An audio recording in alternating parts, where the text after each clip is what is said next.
Welcome to The Spiritual Life. I'm Father Jim Martin. On this podcast, we reflect on how people experience God in their daily lives and in their prayer. And I'm joined by my wonderful producer, Maggie Van Dorn. Maggie, good to be with you. So good to be with you, Jim. Who are we speaking with this week? We are speaking with Archbishop Charles Jason Gordon. And like I asked for all of our guests, how did you meet Archbishop Charles Jason Gordon? It's a great name, isn't it?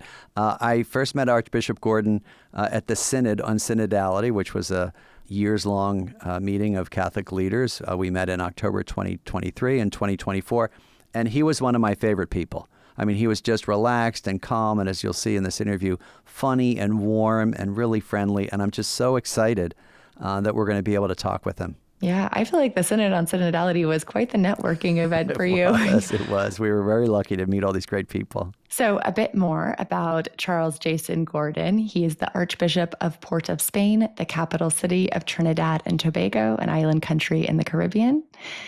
Archbishop Jason Gordon, or Archbishop J, as he is affectionately known, has received several awards for his work with disadvantaged youth, and as Bishop of Barbados, started The Hub, People Helping People, to assist people achieve sustainable livelihoods. He has worked for judicial reforms to speed up the delivery of justice and is a member of Jubilee 2000, an international ecumenical consortium that seeks justice through debt forgiveness on behalf of the world's most indebted nations. Archbishop Gordon has authored several books, including Meditation in the Upper Room, Teach Us to Pray, and Food for the Journey. Well, we'll get to our conversation in just a minute with the Archbishop, but first, I think we have an audience question, Maggie, is that right? Yes, this question comes from Sean, and he asks, how can we help youth transition from a young adult faith to an adult faith? You know, Sean, thanks so much for that question. I don't think I've ever been asked that question. I don't work with youth much. I've never taught in a school, and unlike most Jesuits, so I may not be as adept at answering it.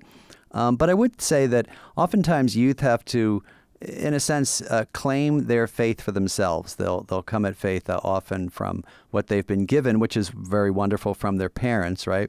But sometimes that doesn't exactly work for them. And I often find that youth sometimes have to take a little bit of a break, not that they stop going to church or stop believing, but they have to kind of appropriate it for themselves, right? They have to kind of come to faith on their own terms. And sometimes that means asking hard questions, right? That they felt that they couldn't ask their parents, or they couldn't ask a priest or a teacher in a school, when they were young.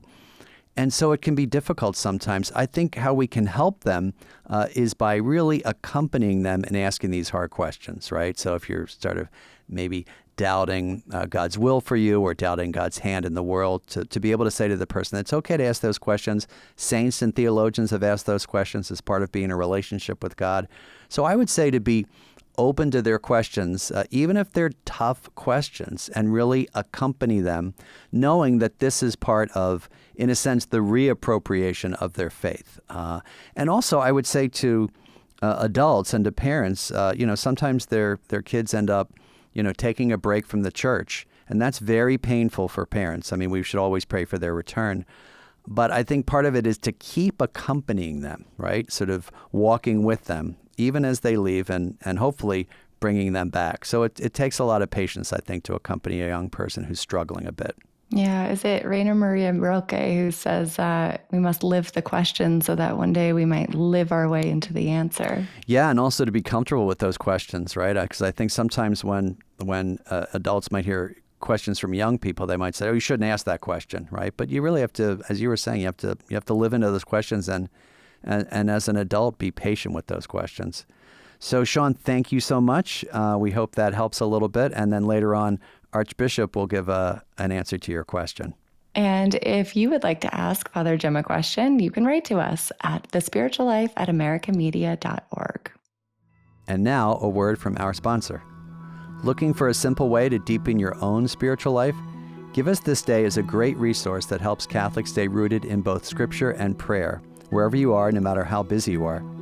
It features both reliable and relatable spiritual reflections, essays on the lives of the saints, and of course, lots of prayers to accompany you through the day. I'm really honored to be an editorial advisor. I've been that since the very beginning, and I write a monthly essay called Teach Us to Pray. And also I use Give Us This Day every day, so I'm not just a contributor, but a user. And here's a great offer right now. Listeners of The Spiritual Life can get 10% off their new print subscription. Just visit giveusthisday.org/spirituallife and join the community of Catholics praying together. Again, that's giveusthisday.org/spirituallife. And now, on to our conversation with Archbishop Gordon.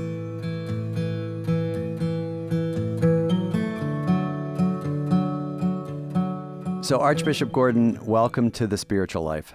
Thank you. It's great to be here with you. It's wonderful to have you. We're so happy you made time for us in your busy schedule. We're going to jump right in at the beginning, talk a little bit about your vocation story in your life. You were raised on the Caribbean island of Trinidad. And I'm curious, I spent some time in Jamaica, but I don't know that culture very well.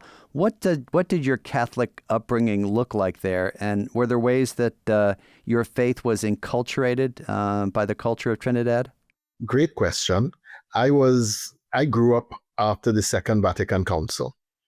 So my first memory of Mass was English. The parish that I attended, we had a children's Mass, and half of the front of the church was the girls, and the other half of the front of the church was the boys, the left and the right. And I never thought of enculturation for some good reason at 7, 8, 9, 5, 6, whatever age. As a teenager, went into a parish that was run by the Dominicans, and actually Damian Byrne, who became the Master General of the Order, was the parish priest.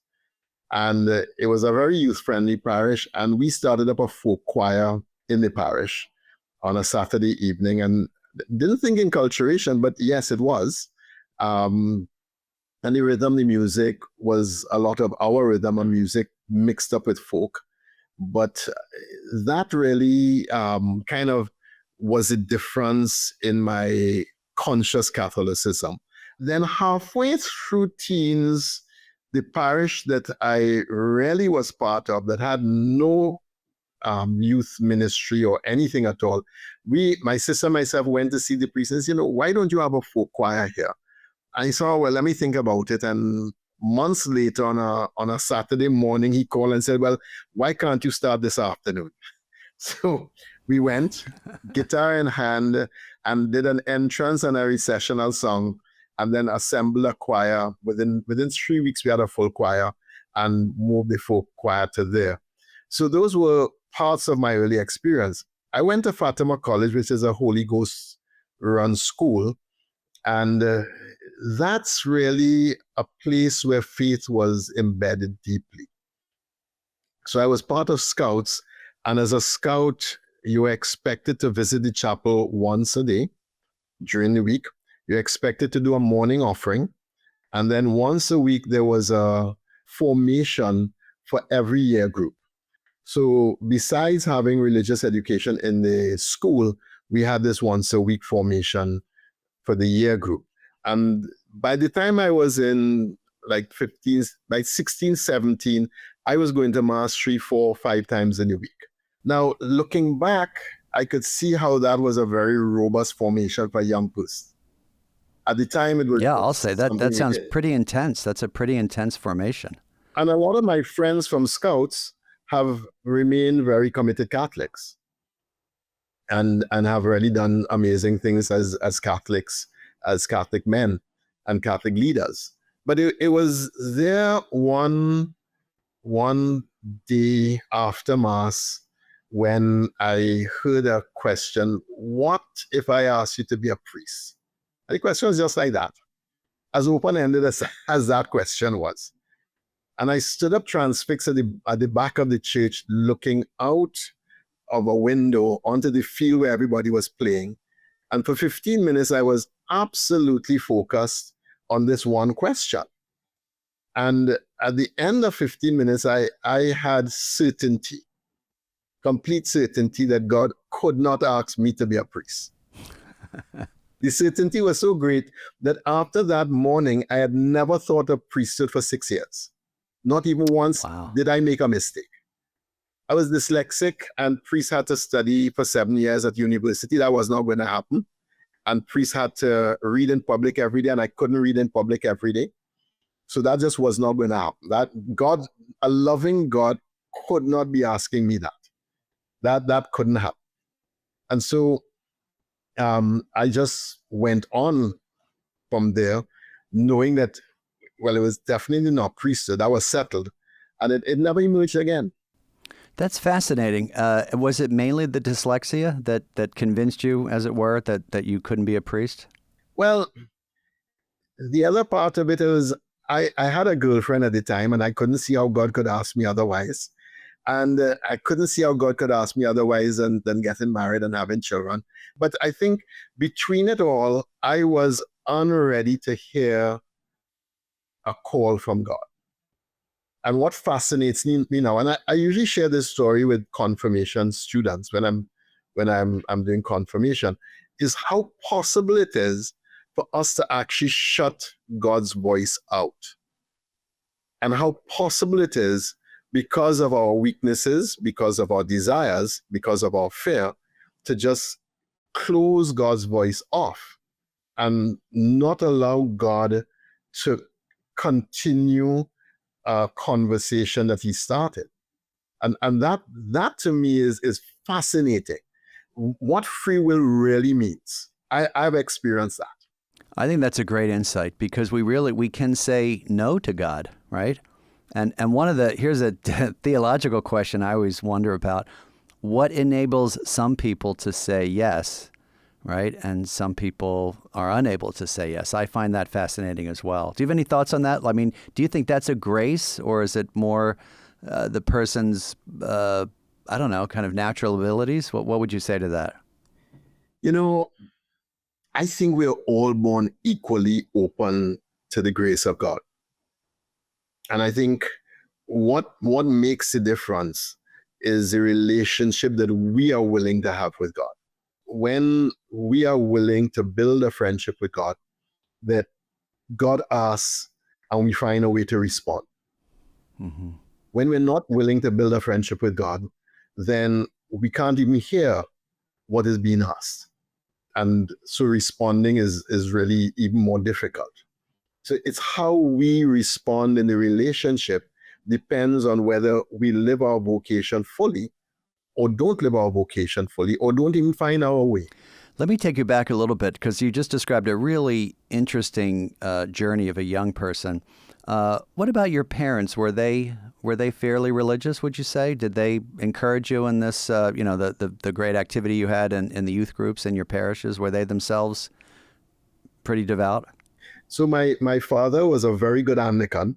And I actually, as a teenager, quarreled with him and said, you could have made me an Anglican. He goes to Mass 4 times a year. I find that sounds like just about right. So he was a good Anglican, always supported me and the family in living our faith. He had an active faith and prayed and believed in God. My mother was a traditional Catholic and went to Mass every week and was never really involved in a ministry or an activity in the church per se, but went to Mass every week. As a teen, I came in contact with the charismatic renewal, and that gave me another push on my faith and another way of relating with God. But mom and dad were both people of faith. Let me ask you a question I think a lot of listeners and viewers would be interested in. The charismatic renewal, could you describe that for our listeners, and also what it meant for you and why it appealed to you? So at 16 years old, my sister wanted to go to a Life in the Spirit seminar. And the deal was that if I would go with her, then it would be okay because we'd be coming home at night. So I did. And after the Life in the Spirit seminar, she ended and I continued. So another way in which God worked. So the Life in the Spirit seminar is a prayer group, or the charismatic renewal is a prayer group, and it's open to the gifts of the Holy Spirit, and a lot of time of prayer and praise and listening to God and listening to the Word of God. And that became part of my spirituality as a young person. So it really gave me another way into faith and a more active faith in learning how to trust God and learning how to pray. Now, I was sorry to read your father died when you were young, and you ended up taking over the family business. Around what time was that? So I was 18 years old when Dad died, and I had one more year to finish high school. So we do the British system, and we would have A levels. So we'd finish around 19. So I had one more year to finish high school. And so in that last year of high school, Mom said to me, look, I'm ready to sell this business and just come out of it. By that stage, it had shrunk considerably. But if you want it, I'll hold it open. I said, well, hold it open. And so I came out of school and did a 3-month course in how to do all the technical pieces of the business needed. And then also did there was a guy who ran the same business, and he said, come to me for 2 months and work in my shop. Let me train you properly. And then the men working with me came to his shop, and we did our work in his shop for another month and a bit. And then I went off on my own at 19 years old with 3 guys depending on me to find work, to do work, to deliver work, to figure out how much to charge people, to collect the money. It was a great formation. It was a really great formation. Well, it's like Peter, running his fishing business at the Sea of Galilee. What was the business exactly? It was steel fabrication. So making the gates, doors, grills, fence, anything in steel. And it was at the time when in Trinidad, everybody needed to put burglar proofing into windows because crime was rising. So it was a business that had a high demand because getting burglar proofing in and any new housing project would always have a lot of steel fabrication associated with it. So here you are at age 19 running a business, running your family business and having 6 guys work for you. How does the priesthood, where does that come into all this? I'm curious when you said yes to God. Well, that's a beautiful story. So at somewhere around 20, so a year and something into running the business, the one Saturday evening, I went to Mass, and I'm no longer involved in a folk choir at this stage. And all of my friends had gone away to study. And one Saturday night, I left Mass and I said, well, I don't even know why I came. This is really weird and really strange, but I feel no connection. I feel nothing in this whatsoever. And on my way home, I heard myself say, I don't know if I'm going to come back unless I find a good reason. And that was quite a surprise for me to hear that. One of my friends had been inviting me to a youth group for months. Every time she saw me, oh, come, you would like this, you'd enjoy this, come. And I would always make fun of it. It is silly, that's not for me, and on and on and on I went. And that Sunday, I was at Maracas Bay with a group of friends, and she was there again, and she invited me again. And I said, what time is it? She said 5 o'clock. I said, I'll pick you up. And it was simply because the night before, I walked out of Mass and said, unless I find a good reason, I'm not going back. And I think I shocked myself. And I think that caused me to then have a deeper search. And I went with her to that prayer group, and it just felt like coming home. And that really shifted me in significant ways. And well, my business was all these things, so all the steel, and I did it and did a lot of the construction for it. And I found myself, torn between the business and that. And at the same time, I met a young lady in the community, and we started a dating relationship, which was really good, and it was going somewhere, and we were talking about, future and stuff. And one evening, a Saturday evening, we were just hanging out at her home, and we were talking about the future. And she said to me, all of that is fine, but I know I don't have you for too long.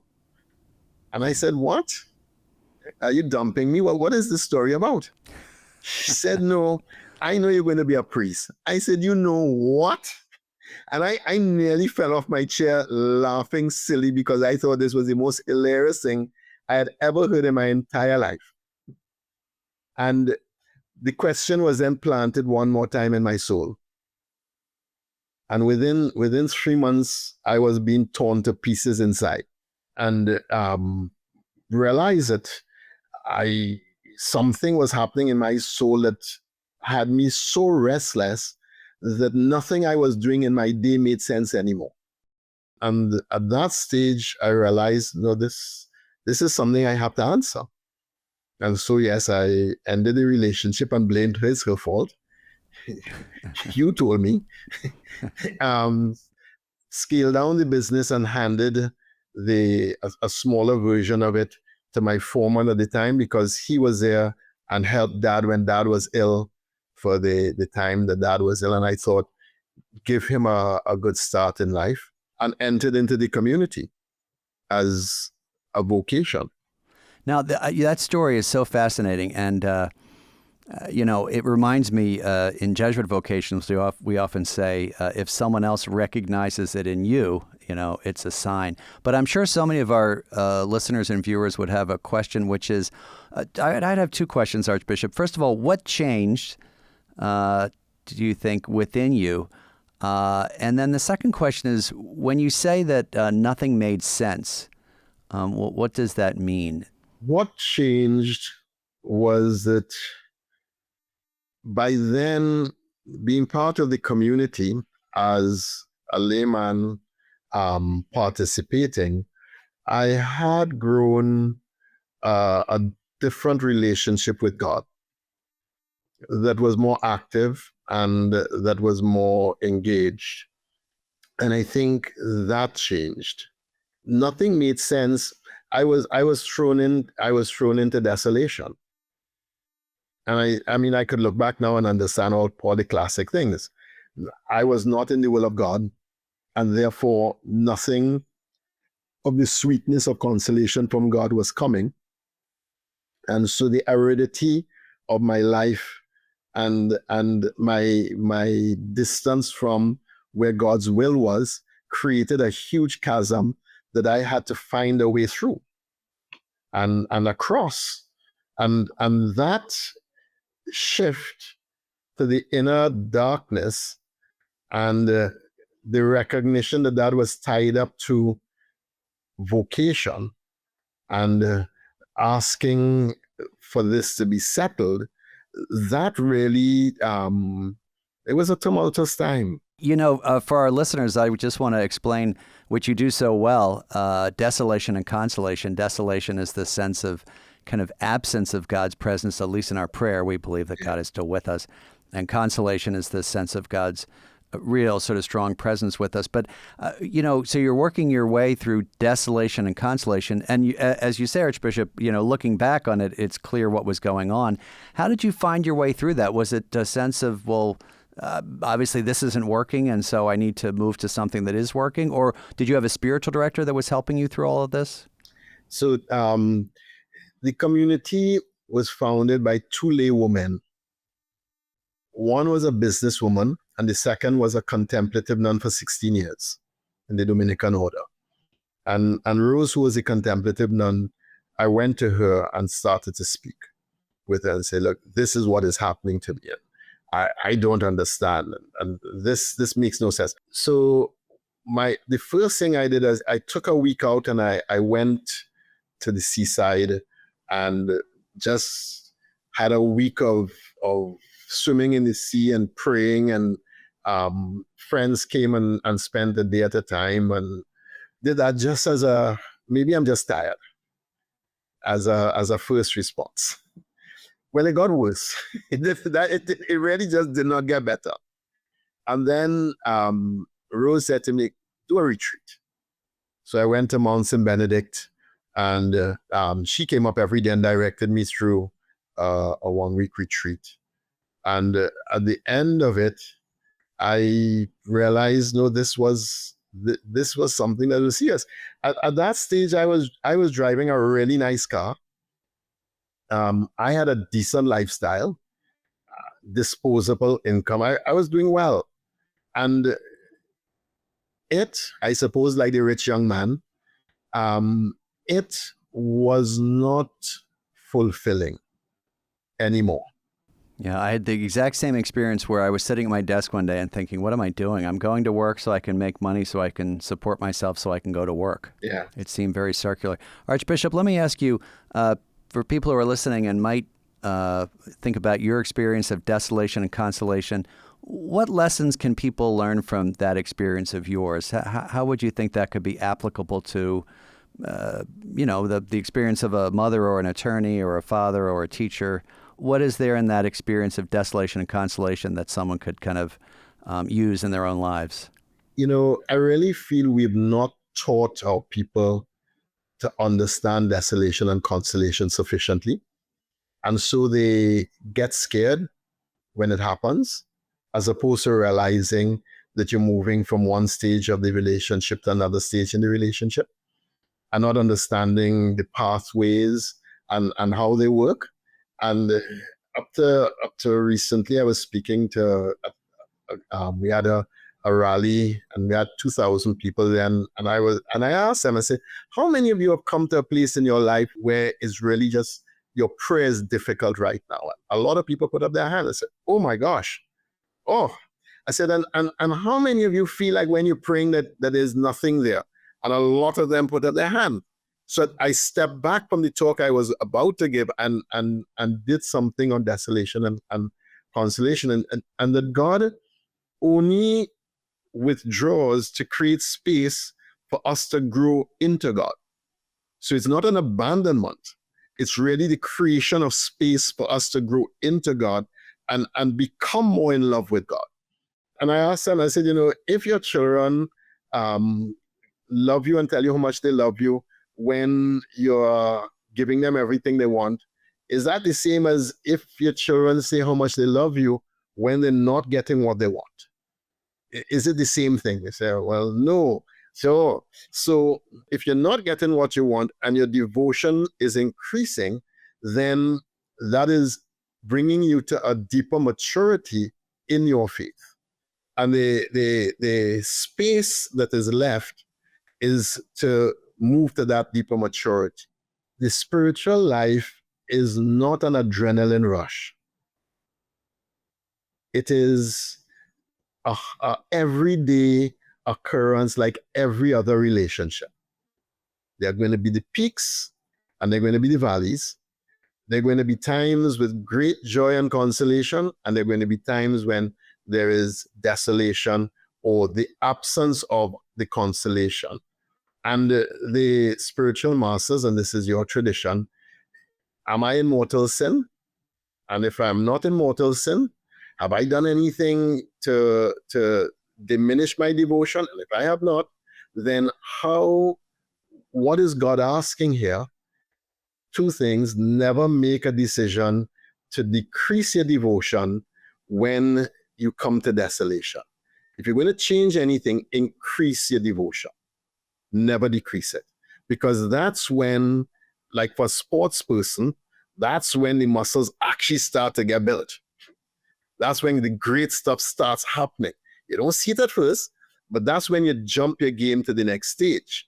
And so you, in the desolation, you increase devotion, and you not by slogging it through, but by recognizing that I see by faith and not by sight, and certainly not by emotions. That's so well put. I have to ask, you're talking like a Jesuit. Have you had a lot of Jesuit spiritual directors or studied the exercises? Because that's classic Ignatian spirituality. Well, you all have corrupted me.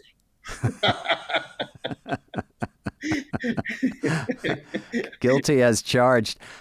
Yes, I've had all my spiritual directors, well, most have been Jesuit trained, I did the 30-day retreat. 2004, I was in a parish that had 5 gangs in and around it, and realized that this needed something different. And I'd come to places in my life where I had to figure things out, and I did the 30 days retreat. And that was a tremendous grace for me also. Now, you had 5 gangs around you in the parish? Yeah. Well, that brings me to the next part of our conversation. I really want to speak to you about this. You've long been associated with caring for the poor and those on the margins. It's obviously part of the gospel. But was that something where did that come from? Did that come from your family or your upbringing, or was it part of your formation? Where did that impetus come from for you? So it came from the community. So the community, one of the things we do well in the Caribbean is hybridity. We manage to hold things together that people can't think of holding. So the community is deeply contemplative and deeply active at the same time. It's charismatic, but it's serving the poor. So as a seminarian, I used to leave the seminary on a Friday morning, first bus off of the mount, take a bus into town, and there was a caring center that the community ran for people living on the street. And I would go there, help them make breakfast, and then do a service of the word, which was always really lively. I tell people I was formed in preaching in the most prestigious Catholic institution that there is, and that was the University of Duncan Street. I started by preaching to those living on the street, and I understood how that worked, and they really helped me to understand how you brought the word alive for a group. And one day I left, going back to the seminary, and I asked myself a stupid question. If God's preference is the poor, why is it that they pray for things that they need and not getting them? And I pray for stupid things like a taxi to come now, or this, or to pass an exam, and God is so gracious to me, blessing me with that. And it was like if the kitten got hold of the knitting, and my whole God construct just came to pieces. And I was just plunged into darkness. And so I was in my 3rd year of seminary, and my response, I'd read some John of the Cross. My response was to go into the chapel at 11 o'clock every night and sit for an hour in darkness. And just say, Lord, I'm here, and if there's anything you want from me, I am here. The light went back on 16 years later, the funeral of Cardinal Hume, who I considered a truly modern man. I was studying in England at the time, doing my doctorate. And it just went back on, and it was a 3-dimensional world all of a sudden, where faith and everything just got integrated in a way I just never saw coming. So that's kind of how that phase went. When I was given the parish, in January 2003, I was appointed, and by Good Friday, we had 5 murders in 6 weeks. And I brought all the leaders of the parish together to ask, okay, what do we want from this community? What do we want? We know what the gangs want, but what do we want? And that mobilized the parish into a whole series of activities. And it mobilized the young people. Then I did the 30-day retreat in between that. And at the beginning of the retreat, a question came, there's something I want to ask you. When I ask you, will you say yes? And I said to God, me and you and these big questions, my hand is still hurting from the last one you asked, and I haven't finished paying for it yet. Please be very clear and let's have a conversation. And it went away. And the last morning before the retreat ended, I woke up and said, Lord, there were so many graces in this retreat. Is there anything else that you wanted? And the question just came back at me. And I said, okay, Lord, if you ask me, you show me it's you, and you give me the courage, whatever it is, I will find a way to do it. But you have to give me the courage for it. I went home, and within a week, I'd asked for a survey of the upper part of the community, which is the more volatile part of the community, and had a guy doing that survey. I was parking my car and he pulled up next to me and he said, "Yuzi, Father, you have to come with me to the upper Gonzales. You have to. They need to meet with you." I said, okay. I looked at my car and I said, okay. I said, I have an hour and a half right now. Jumped in his car, went up, and on the way up, I just felt God saying, thank you. And I met the lieutenants, and then I met the gang leader and started in gang mediation from that. And managed to have free access to any gang in the community. And even at one stage, pull 4 of the warring gangs when a machine gun was being fired up in the community. I put the 4 leaders of the 4 warring gangs together in a conversation that led first to a truce and then eventually to peace in the community for 2 years. Let me take you back a little bit. I'm very curious about this. You said there was was it a 16-year period of, would you call it darkness? Yeah. Is that right? Yeah. And what, you're sitting in the chapel, and what happened to turn that light on? And what was that like? Because I often, in this podcast, one of the things we want to try to help people understand is what's going on inside of you. So when you say the world became in 3D, can you just talk about that experience and what it was like being in that chapel? So the prayer at that stage was like sitting down in front of a brick wall that had nothing coming back at you. And so my prayer was I would sit and say, Lord, I am here. Not sure what good is going to do, but I am here. If there's anything that you want, let me know. And at the end of what would be like about an hour or more, I would say, okay, Lord, I'm going to sleep now. I hope whatever you needed, I was able to give you. And I go and sleep. And that was the prayer. But amazing things were happening inside of me that I couldn't see. In the midst of that, I went to Louvain to do graduate work, and the whole philosophical tradition of Louvain and the headiness of all of that, the darkness was not helpful. And it went darker. But every night I would go and sit in the chapel and just sit. Found a Jesuit spiritual director in Namur, and started a couple of times in the term going for spiritual direction. He gave me the foundation and first principle. And I at the end of praying with it for an entire day, when I met with him, he said, well, how was the prayer? I said, terrible. He said, why was it terrible? I said, well, no self-respecting person who is thinking could give assent to this. He said, well, why not? I said, well, this is like God being some super character that is an egomaniac. Yeah, so just to interject, the principle and foundation of the exercises says that we should prefer neither long life nor short life, health nor sickness, only what is better for God's will. And it's this, as you're saying, it's almost, superhuman. I should want nothing. Yeah. I should be totally free. Yeah. So I can see why it would put you off a little bit. A little bit, just a little bit. But he gave me an old translation that was really not helpful. When he gave me the newer translation and I prayed through it, I found assent to it. So that whole weekend retreat was just simply coming to terms with the principle and foundation. That was it. But it was pivotal, because it realigned the whole of my interior to that.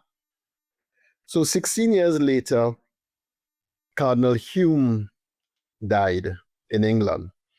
And the parish I was in, the parish priest there, Monsignor Canon Adrian Arrowsmith, was a good friend of Hume. And went to the funeral of Hume, and a few things just really, I don't know what it was. I think the story that Canon Adrian told me, I think, where the day before he died, he called his secretary and he said, look, I have 2 things I need from you. I need to get a haircut, and I need these accounts. I need to give them to charity. And his secretary said, who was a priest, he said, Cardinal, you're not that well.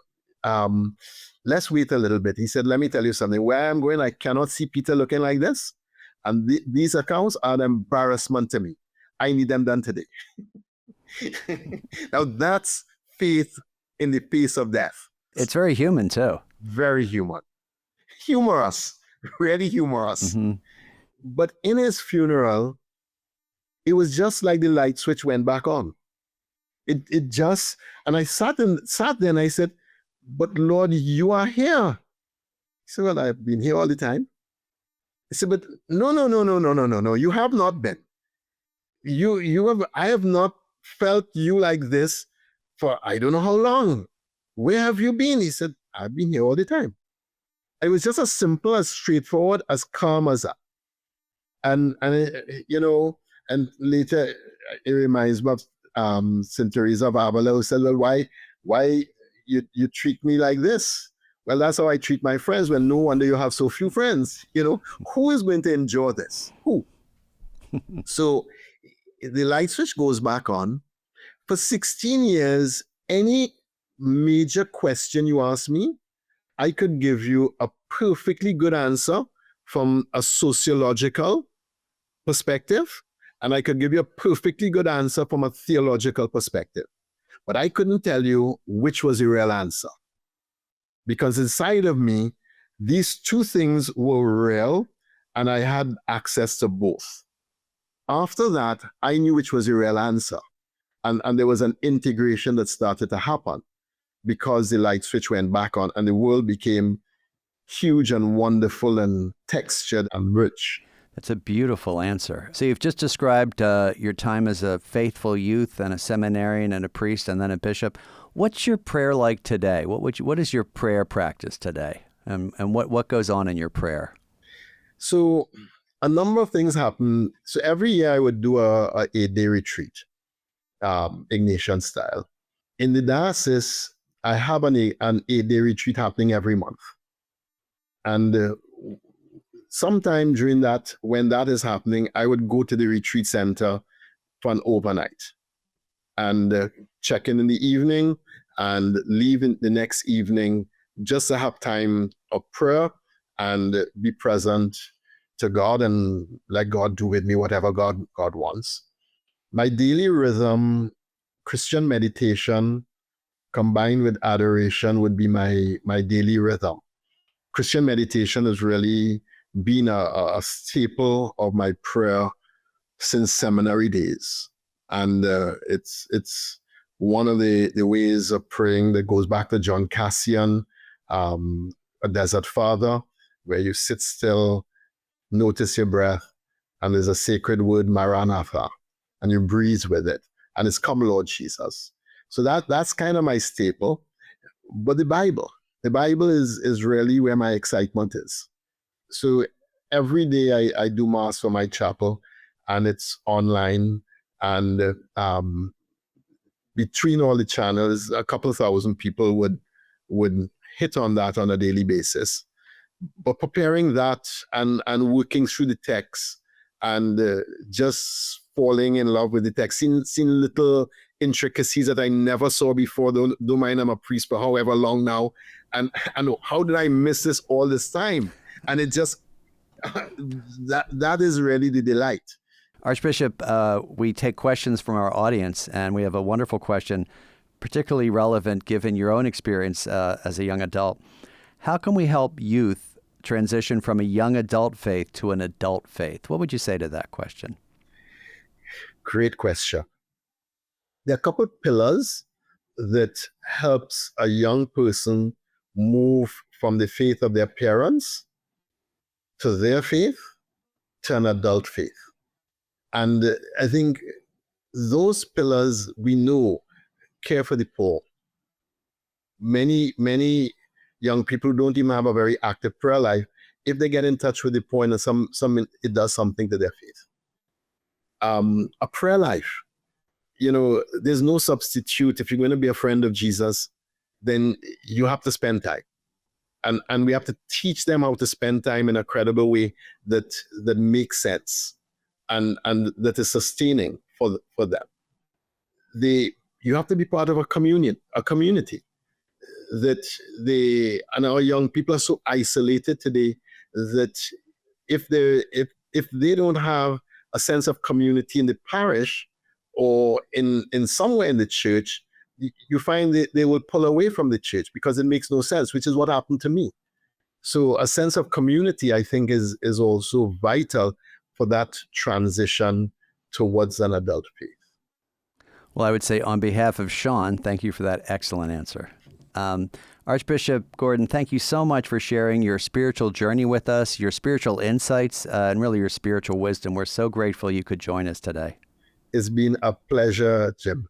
And thank you for what you do and for what American media does in helping all of us to not only stay in touch with the news, but also with the depth of spiritual life and insight. Thank you. Thank you very much.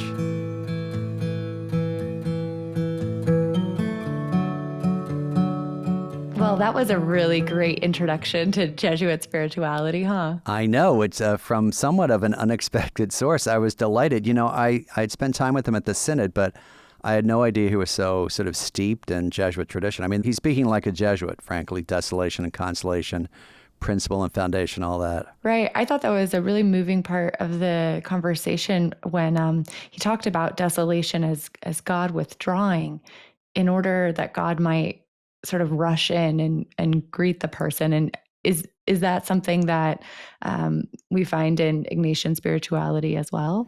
It is. So desolation is really this sense of God's absence. I mean, as I was saying during the interview or the conversation, you know, God's always present, but we don't feel God's presence in our prayer, at least, and sometimes in our daily life. And so it is desolate versus consolation, where you have a sort of sense of uplift, of hope, of all sorts of kind of positive emotions.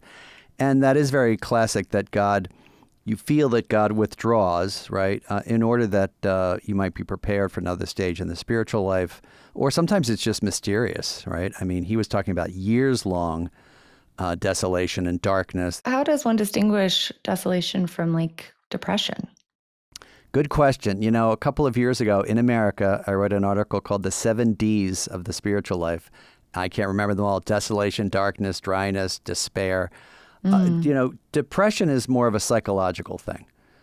Depression, and it's also something that needs to be treated often with therapy. You can be not depressed and be desolate. In other words, you can be living a very sort of happy life and be, you know, very well-adjusted. And not to say people who are depressed aren't well-adjusted, but you're not in depression, but your prayer is very desolate and dry. So it's important to distinguish between those things. And he's talking about kind of classic desolation.